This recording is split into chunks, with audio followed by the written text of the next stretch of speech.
आज हम कक्षा 12 का आत्म परिचय का 5th पद जो है स्टार्ट कर रहे हैं। मुझे लगता है आप ध्यान देंगे। सुनिए। मैं यौवन का उन्माद लिए फिरता हूँ, उन्मादों में अवसाद लिए फिरता हूँ। बिल्कुल इजी सा है। इसके अंदर उन्माद का मतलब है उमंग और जोश। कवि कह रहा है कि मैं अपने जीवन में उमंग और जोश लेकर के फिरता हूँ। मेरा जीवन उमंग और जोश से भरा हुआ है, लेकिन उन्मादों में, इस उमंग और जोश के अंदर भी मेरे अंदर अवसाद है। अवसाद में दुख है। दुख से घिरा मेरा जीवन है। जो दुख मुझको बाहर से हंसाता है और अंदर से रुलाता है। मैं अंदर से अपनी प्रेमिका के विरह की पीड़ा के कारण रोता रहता हूँ और बाहर से लोगों को हंसता हुआ महसूस होता हूँ। मैं हाय किसी की याद लिए फिरता हूँ। ऐसा कवि क्यों कह रहा है कि मैं बाहर से हंसता हुआ दिखाई देता हूँ और अंदर से रोता हुआ? इसका मतलब है कवि किसी की यादों को लेकर अपने जीवन में फिर रहा है, उसके कारण कवि बहुत दुखी है। अगले पद में क्या बताया है देखिए। कर यतन मिटे सब सत्य किसी ने जाना, नादान नहीं है हाय जहाँ पर दाना। क्या बताया इसमें? कवि कहता है संसार के अंदर जितने भी लोगों ने यत्न किया वे सब मिट गए। किस लिए यत्न किया बेटा? यत्न करने का मतलब है संसार के रहस्य को जितने लोगों ने जानने की कोशिश की वे सभी मिट गए कि कोई भी सत्य का पता नहीं लगा पाया। नादान वही है हाय जहाँ पर दाना। इस संसार के अंदर नादान और दाना दोनों एक साथ रहते हैं। बेटा नादान का मतलब है कि जो नासमझ हैं, और दाना का मतलब है यहाँ पर जो बुद्धिमान है। संसार के रहस्य को कौन लोग जानने की कोशिश करते हैं? वे हैं दाना।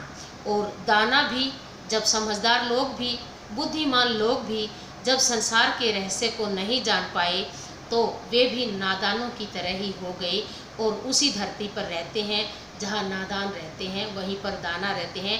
इसलिए कवि ने यहाँ पर इतनी गहरी बात कही है कि दाना और नादान यानी नासमझ और समझदार बुद्धिमान लोग एक ही जगह पर रहते हैं।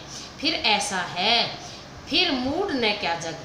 फिर तो ऐसा लगता है कि ये पूरा का पूरा संसार मूड है। मूड मीन मूर्ख है, जो इस पर भी सीखे, जो इतना जानने के बाद भी और ज्ञान प्राप्त करने की या रहस्य ढूंढने की कोशिश करता है।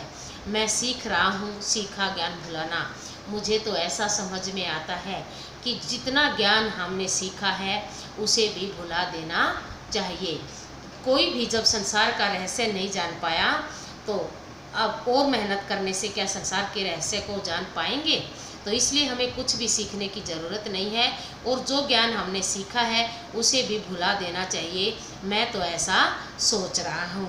अगला पद है बेटा, मैं और कहाँ का ना, मैं और जग और कहाँ का नाता, मैं बना बना कितने जग रोज मिटाता। क्या बताया है इसके अंदर? कवि ने पहली पंक्ति के अंदर 3 और का प्रयोग किया है। आप समझेंगे। मैं अलग हूँ, और मीन अलग, और जग और संसार दूसरा है। मैं दूसरा हूँ और संसार अलग है। और कहाँ का नाता? मेरा और संसार का और लोगों का क्या नाता है? कुछ भी नाता नहीं है। मेरा संसार का और लोगों का क्या रिश्ता नाता है? मैं बना बना कितने जग रोज मिटाता। जैसा संसार है ऐसे संसार तो मैं रोज रोज बना करके मिटा देता हूँ। गहरी बातें हैं यहाँ पर। ऐसा जग जिसको जग पूजता है, ऐसा संसार तो मैं रोज बना बना करके मिटाता हूँ। जिस जग पृथ्वी पर जोड़ा करता वैभव, संसार जो है जिस धरती के ऊपर रहकर धन दौलत जोड़ने के पीछे भागता है। क्या बताया कवि ने यहाँ पर? संसार जिस धरती पर रहते हुए धन दौलत के पीछे भागता है, उस धरती को मैं प्रति पग से ठुकराता। मैं उस धरती को जिसके ऊपर संसार मोह माया में लिप्त है, धन दौलत के पीछे भाग रहा है, उस पृथ्वी को मैं पग पग कदम कदम पर ठुकराना चाहता हूँ, ठुकरा देना चाहता हूँ। ऐसा कवि की सोच है, ऐसा कवि ने सोचा है। समझ गए होंगे यहाँ पर क्या बताया कवि ने कि संसार और मेरा जो नाता है वो अलग अलग तरह का है। लोग संसार की पूजा करते हैं, लेकिन मैं तो ऐसी संसार को मिटा देना चाहता हूँ। संसार जिस पृथ्वी पर रहकर धन दौलत के पीछे भाग रहा है, मृग तृष्णा की तरह से धन दौलत जोड़ने की कोशिश कर रहा है, उस धरती को मैं कदम कदम पर ठुकराना चाहता हूँ। ये सब बातें कवि ने इसके अंदर बताई हैं। इससे अगला पद है बेटा, मैं निज रोदन में राग लिए फिरता हूँ, शीतल वाणी में आग लिए फिरता हूँ।